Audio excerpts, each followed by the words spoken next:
The 10 simplest ways to boost your metabolism at the age of 40 and above.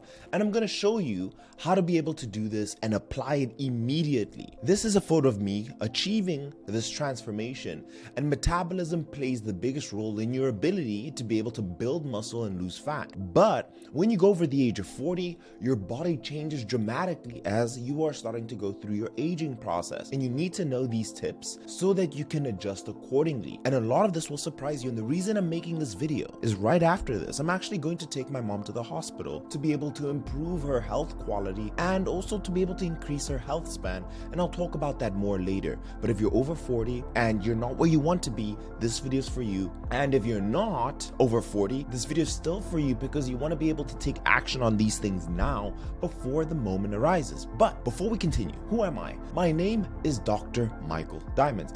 I am a medical doctor and I am also a scientist. I graduated majoring in biochemistry and microbiology, and I graduated at a top 200 university. So not only do I understand the body at a physiological level, but I also understand it at a biochemical level. So I'm going to be able to translate all that information to you in a simple and easy way so you can leave this video and apply all the useful tips that may be life-changing and add 10, 20, 30 years to your health span. But let's continue. I am also a professional natural bodybuilder. And our concern as professional bodybuilders is to maintain and build as much muscle as possible and to lose as much fat as possible and for it to be healthy so you can eat out and still enjoy with your family, which I have managed with all of my clients. I have gone through multiple transformations myself, 2018, 2019, 2020, in efforts of going through a bulking process and cutting process so I can finally have this pro card that I have right behind me. But I've improved each and every single year as a result of the information I now possess. So I am going to save you 10 years, a decade worth of experience, and compact it into this very easy, digestible short video. So a client of mine, Dominic, I remember when we first had a conversation. Dominic is super motivated. He was training consistently. And Dominic, over the age of 60, didn't know all the information that I'm about to apply here. Dominic is not on TRT. Dominic is a healthy 60-year-old man who took all the 10 steps that I'm about to mention to you and applied it, and now he's at 60 years old with a six-pack, looking incredible. He is looking phenomenal as a result of the information I'm about to share with you. And for the ladies as well, you guys know once you enter that 45, 50-year-old range, your body changes dramatically. And I'm going to show you how to apply the same. The same thing happened with my client, Jasmine. She just wanted to lose 10 pounds. And that sounds very little, but she never managed to achieve that. And she did once she was able to apply these 10 things that we built out for her completely. Now, without further ado, let's get straight into the video. Let's not waste any time. The first thing we need to understand is what is metabolism. And it's a sum of chemical reactions that occur within a cell. And the best analogy I can use to describe metabolism is we're going to think of a metabolism as a factory, right? And think of factories. You can have massive factories and you can have very little small factories. And in this factory, right, you have raw materials that go into the factory. That's the food you eat, and your factory is expanding energy, breaking down those raw materials. And what you have coming out is the power and the things that you do each and every single day as your daily activities, right? So metabolism is all the work that happens inside the factory to keep things running optimally, right? So in this metabolism, you have these factors that are occurring. You have the breaking down of food, and think of this as like taking apart all the components of food, the digestion, everything. Your body's taking these raw materials to apply, and you also have these building and repairing within the factory. This is like using the energy to build new parts of the factory or fix broken ones. So in scientific terms, we call the breaking down as a catabolic process, the breakdown, and we have the building and repairing as an anabolic process. And this is happening in your factory right now as you're sitting watching this video. The leftovers, if the factory gets more raw materials than it needs for energy, it stores the extra as fat. So as you age, your factory stops working as it needs to be and it becomes less efficient. The workers in there aren't working like they used to in the past. But if you know how to adjust it and motivate the workers, you can get it to work as if you were 20 years old, and then you will look amazing like Jasmine and like Dominic. Now that that's understood, there are many changes for women, and I'm also going to talk about the gentleman, that changes at the age of 40, right? And in women's case, it will be perimenopause and menopause. So women's knowledge and attitudes to menopause. There's a research study that was released, right, about women and their understanding of menopause, and I'm going to explain to you ladies what menopause is that they only knew or only started understanding what menopause was at the age of 40. At the onset of symptoms, they started to be like, oh wow, what is this? Why is my body reacting this way? And the same thing happened to my mom. She didn't even take it into consideration, and I want you to be able to help your mother or your loved one before this happens so that you can understand what adaptations you need to make. And menopause will affect your quality of life. So this knowledge of knowing what happens and changes your body goes through when you get to that 40-year-old range mark is so important, right? And women go through a thing called menopause transition. It's the period when the woman's ovaries gradually start to produce less estrogen, right? So throughout the woman's menstrual cycle, the body will release estrogen in preparation for possible pregnancy. And you get to an age where your body cannot become pregnant anymore, and your body starts shutting these systems off, which has a profound effect, right? So menopause is usually at the age of 50, plus minus. It's different for all the women, but it's important to take into account what starts happening before and after. And many of you ladies will start to say like, oh wow, that's why I'm experiencing what I'm experiencing, right? So what is it, right? Typically, menopausal transition starts in women at 40, but can still be as early as your mid-30s, right? And these are the symptoms that you might feel as a result of the drop in estrogen levels. So menopause is more so an indication that your estrogen levels aren't functioning as well. And I'll tell you why it's so important. But these are some of the symptoms you could be dealing with. Irregular periods, you're dealing with a hot flush, you're dealing with night sweats, your breasts are a bit tender, you're having a lot of mood swings, you're feeling fatigue, you have a tough time sleeping. This is a major one. You're like, wow, why is it so difficult to sleep? Why am I waking up so many times? You're gaining weight, you're losing hair, right?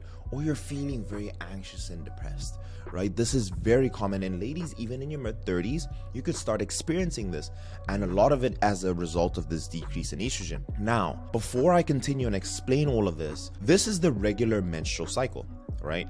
Women go through what we call the follicular phase and the luteal phase. These are the two phases. And the main reason for this is to prepare the woman's possibility of pregnancy. And a woman goes through this 28-day cycle. In reality, it's more like 21 to 35 days. It varies from woman to woman.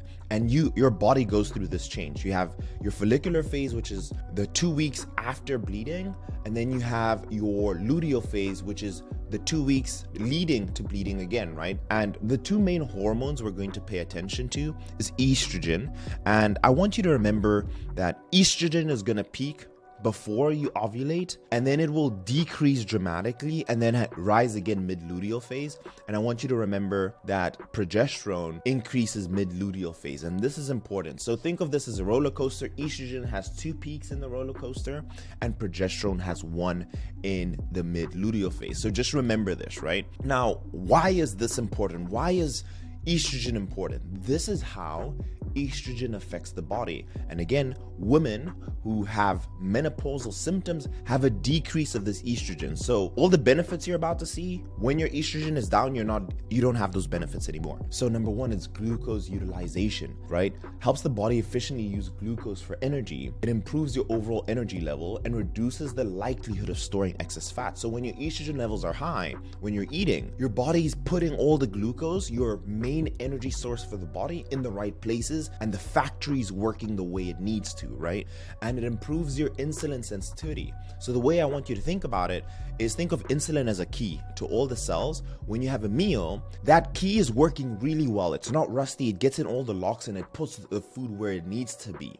This is why when women are growing, they don't gain weight as much as they would in their 40s, because this is working really well. Right? You also have a reduced level of hunger. So I also like thinking of estrogen as this motivating coach. It's telling you, hey, stick to the diet. Hey, you're not hungry. There's no cravings. And when it's away, when the estrogen is down, your coach has disappeared, you're not having this motivated coach in your corner telling you, hey, stick to the diet. Now that it's away, you're having someone else tell you, actually eat more. So what about menopause? Menopause is defined as the cessation of menstruation and is typically diagnosed after a woman has gone 12 consecutive months without a menstrual period. right? Natural biological process, it marks the end of the woman's reproductive cycle, right? Average age of menopause is 51 years old. And during menopause, there is an estrogen decline, which in turn causes the body to enter a more inflamed state. But when we talk about perimenopause, your body just doesn't crash in estrogen and you're not having your period anymore. It's like a car. It's like you notice the factory's lights are starting to flicker. You notice that you're not as efficient as you used to be, and then you get to a point where it stops all completely. That's when menopause is. Perimenopause is the moments before that. You start noticing, oh wow,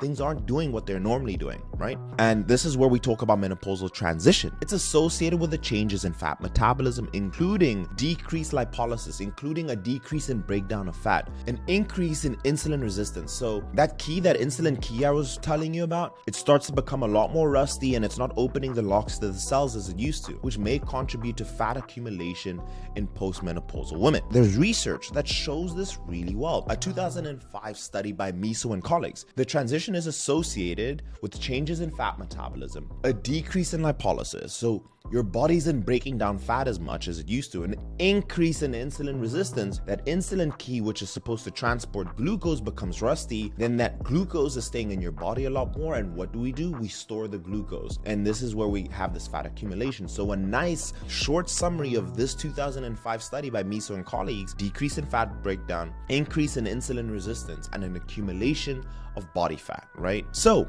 another study was released transversing the menopause, changes in energy expenditure and body composition. And the study was published in the Journal of Nutrition and Health Aging, right? And it showed that the total daily expenditure of a woman actually decreases during menopause. And that makes sense. And I'll tell you why, right? The study found that menopausal transition leads to increases in fat mass and abdominal adipose tissue accumulation. So what I want you guys to see here is your TDEE. And this is a lady here, and this depicts it really well. TDEE is, think about it as the total energy of your battery at the end of the day, right? So it's all the calories that your body burns. And these are the components responsible for the calories burning: your basal metabolic rate, the energy required to just keep your body at rest to function, breathing, your heart beating, the blood flowing through your veins, all of these processes that you do at rest. That's a majority of it. NEAT, which is all the calories burned from non-exercise. That's fidgeting, standing up, sitting down, walking to the kitchen. We also have TEF, the thermic effect of food. Those are the calories burned from your body digesting food, right? When your stomach is doing its work, when your intestines are doing its work, that burns calories. And then you have your exercise activity, thermogenesis. Those are the things that you were doing exercising, running, resistance training, rock climbing. And research shows that when women enter a menopausal state or are transitioning into menopause, we see a decrease in this battery. So think about it as your iPhone, right? When you buy your iPhone, the battery charges and it lasts the entire day. 2-3 years later, you start noticing, damn, it lasts me until like the evening. And then 3 years more, you're like, damn, it's like dead midday. That's the best way I can describe this, right? And here's more about the research. I'm gonna let you guys, if you want to read this, pause, read it. It's very insightful. And for men, what about men, right? So we understand women around the age of 40 have this decrease in estrogen as a result of the cessation of their reproductive years. Men go through something similar, right? And here's a research paper titled Diagnosing and Managing Low Serum Testosterone. And it showed that there starts to be a gradual decline in male testosterone levels at the age of 30. Some research also shows that there's a decrease at the age of 40. And what happens when you're decreasing in testosterone? All of a sudden, you feel low energy. You also don't have this very strong sex drive. And because your testosterone's low, you're not building as much muscle, which is important for increasing metabolism. You start noticing that you're storing body fat more easily. You also notice that you're feeling a bit anxious, you're feeling weak, or you're more irritated, right? A risk of osteoporosis. And we'll talk about that. And again, research has shown this. Of course, it makes sense. Your metabolism doesn't function as well as you age, right? Now, what happens? Aging has some effect on our metabolism. It shifts in body composition and metabolic efficiency. Maintaining a healthy weight can become more difficult as we age, right? So when you were a teenager and in college, you looked amazing and you didn't follow a diet. And as you got older, you're doing the same things or maybe even worse, and you're now noticing, damn, my body doesn't work the same way anymore. And there's a reason for that. We accumulate fat at 1% per year in your 40s. So if you were like 20% body fat in your 40s, by the time you're 50, you're going to, if you change nothing, you're going to be at 30%. You're also going to decline by 1% in muscle mass annually, and you're going to decrease in your strength by 2.5%. And all of this is factored in a decline of testosterone. So this happens. And I'm going to show you guys how to be able to change this, right? I'm going to show you the 10 steps that you need to start implementing to improve your quality of life and to be able to lose fat and build muscle. And this is exactly why I built Sculpt by Science. It's for individuals who are not feeling healthy, who feel that the confidence is lacking, and they're wondering, damn, why don't I feel like my old self? I built Sculpt by Science for individuals who also have accumulated a lot of body fat. They're dealing with many things as a result of the low testosterone, low energy, low sex drive. You can't think like you used to. You're not performing at an optimal level. And if you're 40 years old and above, you need to take these things into consideration, because imagine you could work 2 times more, or you're playing with your kids more often and you're more energetic, and you could work on your business so much longer, or just be there for your family, right? You're feeling suboptimal. And during this period, because you're not feeling amazing, you've tried the diets, and that's probably why you're watching this video. You did intermittent fasting, counting calories, keto, Weight Watchers. You're maybe considering surgery for the men and women, right? This applies. And you've tried the weight loss medications, Ozempic, Mounjaro, and none of those things work. This is when you come to us. Sculpt by Science, we're a team of medical professionals, and we utilize a system that I built over the last 10 years called the DNA sequence. It stands for diagnosis, nucleus, and application. And when we take our clients through this process and they follow it to the T, we guarantee them results. They will lose 12 to 15%. And if we choose to work with you, we will guarantee that result. And yes, losing that is a byproduct, but before that comes improving your quality of health, your energy levels, the way you're performing, your ability to perform on a day-to-day basis, and being the 2.0 version of yourself. We're a small team, we've actually grown, but it's myself, it's Dr. Zeno, and it's Coach Max. We've also added Dr. Lucretia and Dr. Pine. We are, in case of emergency, break glass. When you've tried all those other things, you come to us, right? And we work with these people. Over the year, these are the people who have worked with us. According to statistics, it's business owners, it's executives, you're a medical doctor, you're working in IT, Apple, Microsoft, Nvidia. These are the clients we work with. We also work with NFL players, influencers, pro athletes. People who are in these sectors are the people that we work with. Also, as statistically, these are the age ranges of the people we work with, right? Like, I pulled all the data of all the clients we worked with over the last 4 years of our existence. 38% is 36 to 50. 31% is between 51 and 65. And between 23 and 35, it's 26%. So if you're 30 years old and above, this is for you, right? Now, don't apply to work with us if you still feel like you can do this on your own. Try that first. Don't apply to work with us if you feel that you just need accountability and you need nothing else. But if you feel like you need accountability and everything else, then do apply to work with us. If you're not ready to start right now, you have a holiday coming, things are very busy for you, or you're unsure if you want to try this transformation, or you maybe just want to come get some information, maybe try other things first. Why I say this is because we're a small team and you're speaking to us before you decide to work with us. We don't want to waste your time and we don't want to waste ours. And on top of that, we are a premium service. You're working with a team of medical doctors.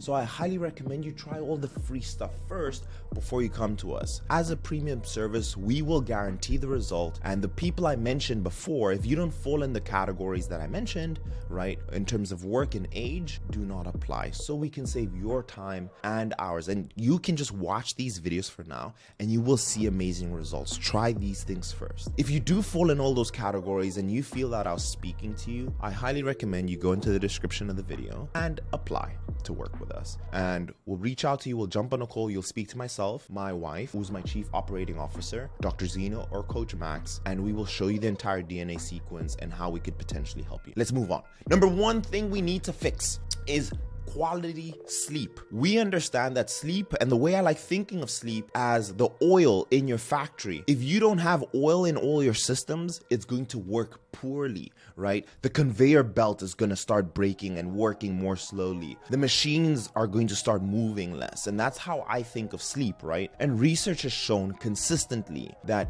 sleep is going to mess up your metabolism. Your body is going to eat more food as a result of a lack of sleep, and you're going to store more fat, right? Impaired lipid metabolism, disruption of hunger and satiety, and this leads to weight gain and obesity. This happens when you're not sleeping much, even when you're not 40 years old, even in your 20s and 30s. If you have poor sleep, this is bad for you. And research has shown this. Sleep difficulties are most likely to occur for women during the point of menopause, right? So ladies, if you're struggling with menopause, very likely 40 to 56% are starting to feel symptoms of poor sleep, and this is why I made this video. More than half of you in your 40s are probably suffering with sleep, and you're like, it's me. This is why I'm going to see a doctor. My first recommendation is, if you guys are feeling this, go and see your endocrinologist or go and see your gynecologist, and maybe they can help you with being able to improve your estrogen levels. For women, sleep problems are severe, leading to chronic fatigue, affecting quality of life, and can have long-term consequences of mental health and your physical health. Now, moving on.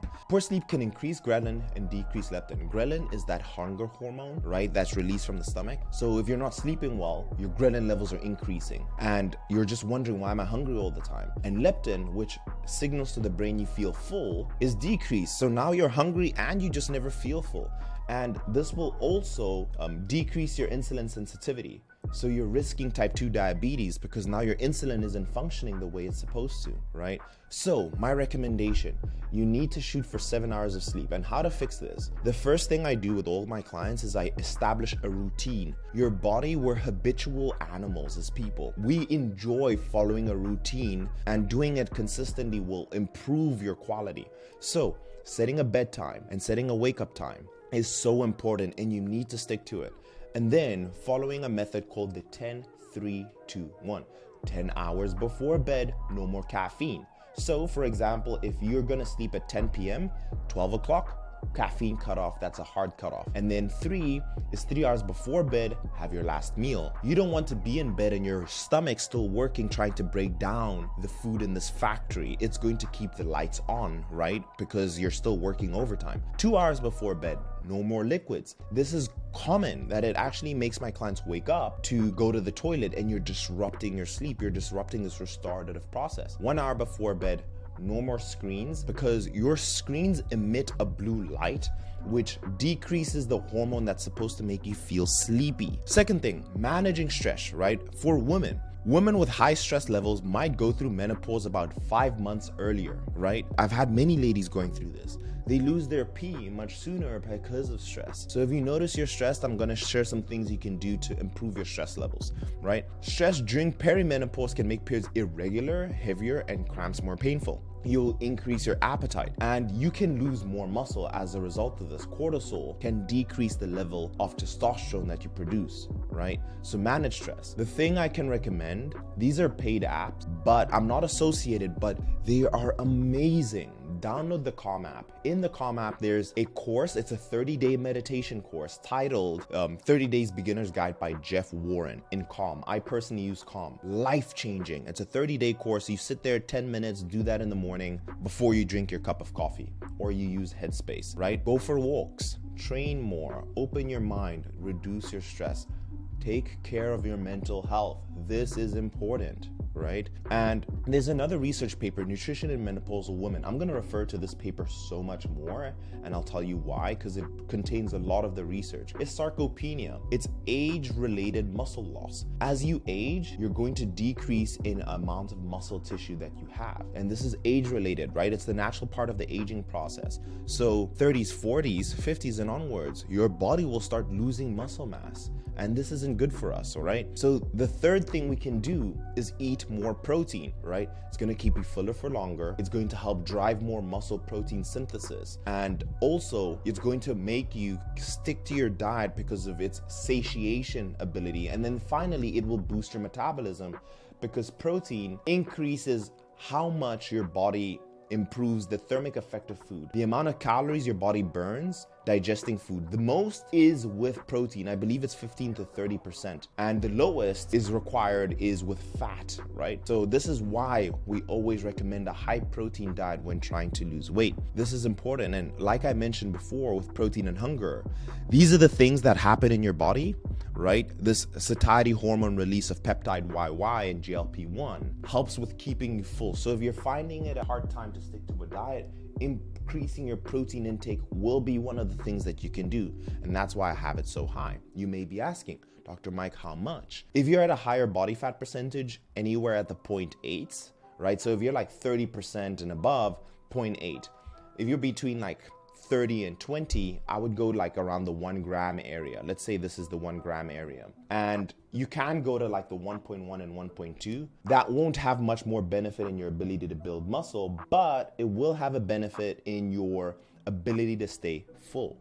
So let's move on into the next. And now you may be asking, Dr. Mike, what protein sources should I go for? Milk, low-fat milk, eggs, chicken breast, lean ground beef or lean beef in general, fish, right? Like salmon or cod or mahi-mahi, Greek yogurt, quinoa, lentils, soy, cottage cheese. Have more of these 10 foods in your diet, right? The fourth thing is drinking more water. Adequate fluid intake is important during menopause, especially concerning cellular metabolism and maintaining healthy, optimal functions of hemostasis. So regulating heat balance, detoxification, functioning of your GI, and moisture in your mucous membranes and the turgor of your skin. Ladies, if you are in that menopausal period, not only is drinking more water important for your cardiovascular system, but it's also important for your electrolyte balance, right?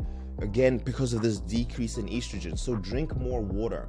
And research has just shown this. Now, this tip compared to all the others doesn't fall at the highest pecking order. This may apply more for a smaller group of people, but drinking more water has never had a downside, except if you're over drinking. So thermogenesis, it refers to the heat body production. Drinking a glass of ice water rather than room temperature burns about plus minus 8 calories, right, per glass. When you drink water, especially cold water, your body expands energy to warm the body temperature up. So let's say hypothetically you drink 10 glasses of cold ice water, right? 10 times 8 is 80 calories. And if you didn't know, that's equivalent to 2,000 steps. That's 20 minutes worth of walking. Now, will this be the thing that changes your life? Probably not. But it's that healthy habit that you implement that can just help you more in the long term. But the research has shown for every 1.5 liters of water ingested, energy expenditure translates to roughly 48 kilocalories per day. Over a year, right, drinking 1.5 liters of cold water helps burn 17,400 calories, which is equivalent to plus minus 5 pounds, right, of tissue overall.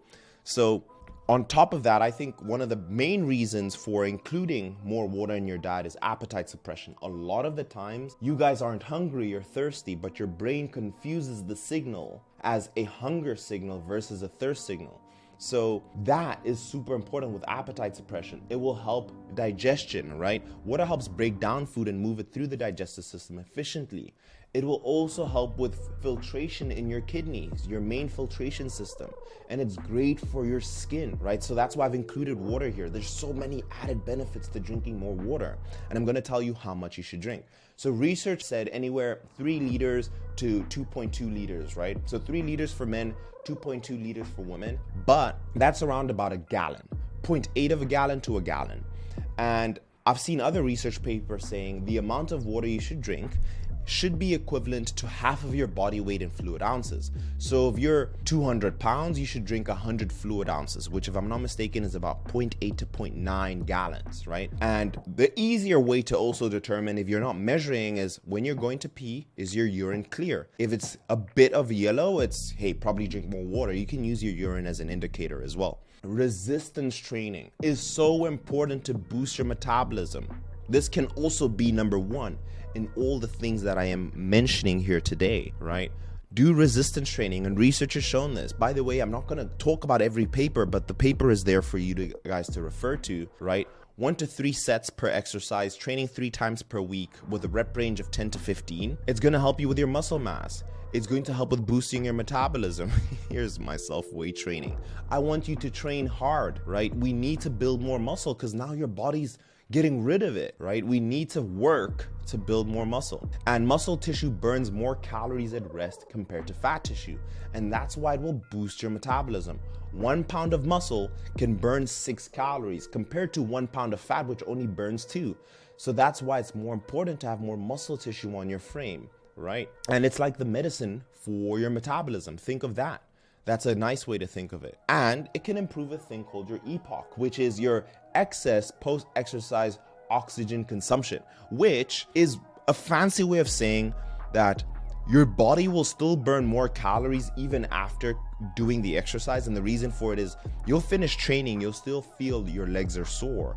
Your body will burn calories throughout the day to be able to repair all the damage that you've done to it. And that is beneficial. This is why we always do training first, because you'll still burn more calories beyond the gym. Now, again, this may be a smaller factor compared to all the others that I've mentioned, but there's so many benefits to just doing more resistance training, which is why I have it here, right? So again, this means your body continues to burn extra calories after workout to repair and build your challenged muscles, right? And also it will help with osteoporosis, right? Osteoporosis is a medical condition characterized by weakened bones, making them fragile and more susceptible to fractures. This is very, very prominent to women, right? These are the people who will suffer from osteoporosis. Aging, right? Your bone density, it will be very dense in your 20s. And as you age, bone loss tends to increase. And women, especially women, are at higher risk as a result of a decrease in estrogen going through menopause, right? If your family has a history of osteoporosis, resistance train, lifestyle factors can also contribute. And how do you know if you're potentially dealing with osteoporosis? It's called the silent disease. You're dealing with a lot of back pain. You know, you've seen that image of a old man hunching over and your back is sore, right? You're maybe decreasing in height. That's a good indication. A stooped posture. You're seeing this quite often. And resistance training can help with osteoporosis. That's the #1 medicine to improve your bone health is resistance training. So women over 40, start training. High intensity interval training. The prevalence of osteoporosis increased significantly with age, with 5 to 6% in 40 to 49 year age group and 37.5% in the age group above 60, right? So resistance training also has an afterburn effect, and it will burn more calories, boosting your metabolism. In simple terms, HIIT workouts push your body hard, and it takes extra energy to recover afterwards.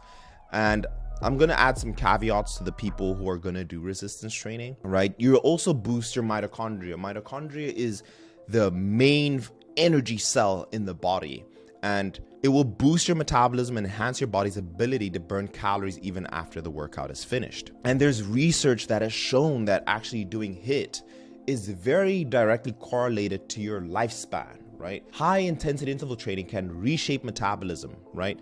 The findings suggest that HIIT boosts the amount of proteins in skeletal muscle that are essential for energy metabolism and muscle contraction, and chemically alters key proteins, right? And studies also show that it can improve the body's ability to use energy. It will improve your glucose uptake, because as you're running, your body needs a quick source of energy, and that will be glucose. So it'll improve your glucose uptake, and it will enhance your training performance. This is good for you. And again, you want to start doing this now versus when you're 50 or 60, because it becomes much harder. So you want to do this before you start getting to that 40-year-old range, right? And you'll improve your metabolic adaptation. And so much research supports this. It increases sympathetic tone, right? There's so many things. Now, another thing, VO2 max, which is a series of measures of aerobic capacity, and it's considered a significant health marker, often associated with longevity. So think of your VO2 max as how much oxygen your lungs can take during exercise, right? So think of how big your fuel tank is when you're exercising. A higher VO2 max, the better, right? So what I recommend is the Norwegian 4x4 protocol. Incorporates high intensity interval training principles, features shorter duration compared to traditional aerobic workouts, yet longer than typical HIIT sessions. Now, there's been studies using different HIIT sessions, and I actually just think before I say what is HIIT, high intensity interval training, as the name describes, you have a short bout of intense boosting periods where you're running really quickly, and you do that in intervals, then you rest. So I'm going to show you an example here. And this study concluded that the Norwegian protocol as the most effective, right, high intensity protocol, yielding over 30% improvements in your VO2 max compared to others. Again, myself, Peter Attia, a lot of people have talked about how HIIT can improve your life longevity, right? Weekly adherence to the Norwegian protocol could reverse age-related cardiac damage, resulting in heart functioning akin to those 20 years younger, right? For more research, and I'm going to show you guys how to do it. I recommend doing it in the beginning at least once per week. Now, if you're 30% body fat and above, start with the walking. When you don't feel as much pain in your knees and you're healthier, then start doing HIIT. But work your way towards it. If you're 30% and above, this is not for you yet, but that's what you should work towards, right? And then once you start with one session of the Norwegian protocol per week, you can go up to 2 sessions and maybe even 3 sessions. So how to do it? You do a 4-minute warm-up, right? So let's say you're just jogging or walking for 4 minutes, followed by a 4-minute sprint, right? Intensity, you shouldn't be able to have a conversation with someone in those sprints that you're doing. So 4 minutes, followed by a 3-minute rest period, and repeat the cycle for 4 iterations. That's how you do it.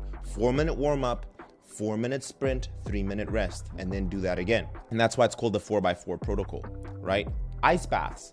Ice baths have shown to increase metabolism by 350%. But again, I will say out of all the things, this is more on the lower list, on the lower tier of what will boost your metabolism compared to the things I've mentioned previously. Cold immersion at 14 degrees Celsius has shown, right, to stress the body, and it increases heart rate and blood pressure. Shivering increased metabolic rate by 350%, right? So basically, when you do cold immersion, you're forcing your body to start working to maintain the core internal body temperature, so your factory turns on. And this is me in an ice bath, and I did this for 10 days. I did this experiment. Now, if you're a bodybuilder and you're resistance training, maybe just doing this once every 2 weeks is ideal. You don't want to always do this, but you can do multiple ice baths depending on your sport that you're practicing and your category, but this can boost metabolism. And these are one of the reasons. Maybe you've never heard of this, but there's such a thing called brown fat and white fat. So let's talk about this. Brown adipose tissue,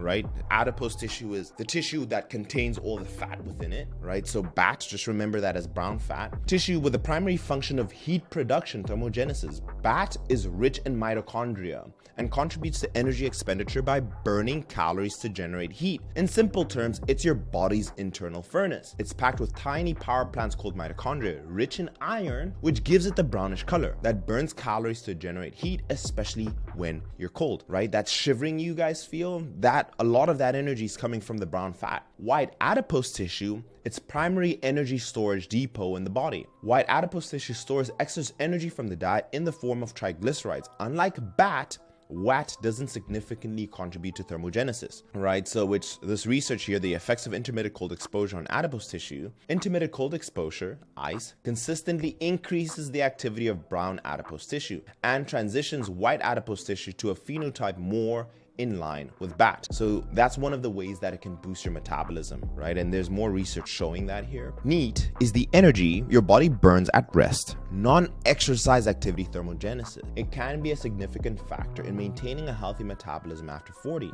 Studies demonstrate age-related decline in NEAT. So what is NEAT? So remember here, guys, after your BMR, NEAT is the second most important thing in the amount of calories your body burns. So basically what happens as you age, you start moving less, you start walking less, you start cleaning less, you're less active, you have less energy. But we can become conscious of this and improve our NEAT, right? So increase your daily movements. This is why I'm emphasizing steps so much. Walk more. Start taking the stairs. Start walking more. Hit 10,000 steps. Park further. Stand up more. Start fidgeting more. This is how you increase your NEAT, right? And when I speak to a lot of my clients, I ask them, hey, how many steps are you getting? And they'll be like 2,000 to 3,000. I'm like, hey, you need to get to 10,000. And by the way, guys, if you guys apply to work with us and I'll ask you how many steps you're doing, I'm going to ask you why you're not doing 8,000 steps and above. So please do that. Increasing selenium-rich foods in your diet. Right? Selenium supports thyroid hormones. Think of your thyroid as this butterfly-shaped organ right here, right? We used to always think of this is the incision of your sternum. It's 2 fingers right above a butterfly-shaped organ here, which is the main axis of your metabolism. Selenium's antioxidant properties protect the cells from damage, right? It also supports the immune function, improves insulin sensitivity. So this is what the research paper says. Maintaining a physiological concentration of selenium is a prerequisite to prevent thyroid disease and preserve your overall health, right? Your thyroid gland acts like mission control for your metabolism. It produces hormones T3 and T4. This is important for your metabolism, right? And it travels through your body and tells your cells how much energy to use, right? So think of this as your control center. Here's how it affects your metabolic rate. Higher hormone levels result in a faster metabolism. When your thyroid produces more T3 and T4, it essentially steps on the gas pedal of your metabolism. Your cells rev up and burn calories at a faster rate. Even at rest, this can lead to weight loss and feelings of warmth or sweatiness. Lower hormone levels result in a slower metabolism. If your thyroid isn't producing enough hormones, which is considered hypothyroidism, this is seen like the brakes on your metabolism. And these are great foods rich in selenium: chicken, turkey, cottage cheese, liver, oysters, tuna, yellowfin, especially in Brazil nuts. Right now, for you guys, don't go and buy a pack of Brazil nuts and be snacking on that the entire time. Use a variety of all of these foods. And then finally, including more spicy foods, but this will be more on the side of probably won't be the biggest factor in all of the things I've just mentioned, but research does show that it can. You know, this is the more, potentially. So I put it in the lower levels. This is why I left it last. But that's it. 10 things. Please start doing them. Do them all or do some of them. Let me know in the comment section if you have experienced any of these things that I've mentioned and if they've helped you. Let me know if you guys like this format, but I'll leave the video there. Leave the video the gentle thumbs up if you want more, and I'll see you guys in the next one. Cheers.